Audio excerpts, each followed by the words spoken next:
Sir আমরা তো অনেকদিন ধরেই কর্পোরেট কালচারের কাছাকাছি থেকে ঘুরতেছি। আপনার সাথে একটা বিষয় বলি স্যার, ইদানিং কর্পোরেট কালচার গুলো এমন ভাবে হচ্ছে মানে চেঞ্জ হয়ে গেছে, মানে কালচার আর নাই, কালচার বাদে বাকি কিছু যদি থাকে তো সেগুলো আছে। তো আপনাকে একটা বিষয় বলি যে কিছুদিন আগে আমি একটা ইনফরমেশন পাই, আমার এক জুনিয়র কলিগ সে একটা কোম্পানিতে ইন্টারভিউ দিতে যায়। ইন্টারভিউ দিতে যাওয়ার পর তারা তাকে একদম ফুল কনফার্ম করে। কনফার্ম করার পরে যেদিন সে ওই কোম্পানিতে জয়েন করবে, সেদিন তাকে জানানো হয় যে তুমি আবার রিজয়েন করো তোমার আগের কোম্পানিতে। মানে সে আগের কোম্পানিতে রিজাইন আচ্ছা। দিয়ে দিছে।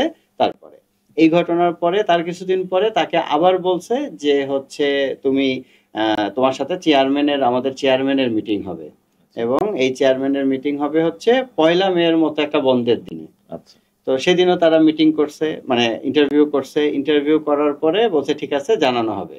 কয়েকদিন পরে তাকে আবার জানানো হচ্ছে যে না, এটা হচ্ছে পোস্টপোন হয়েছে, আবার দেরি হচ্ছে। তো এই জাতীয় একটা প্র্যাকটিস দেখা যাচ্ছে কর্পোরেট ওয়ার্ল্ডে, বাংলাদেশে যে লোকাল কর্পোরেট গুলোতে। স্যার এই ব্যাপারটাকে আপনি স্যার কিভাবে দেখেন? এই ব্যাপারটাকে যেটা আপনি বললেন অত্যন্ত দুঃখজনক এবং অনাকাঙ্ক্ষিত ঘটনা, এবং এগুলোকে আমি বলতে চাই যে ওই এইচআর এর দায়িত্বে যিনি আছেন তাকে আগে ফায়ার করা উচিত।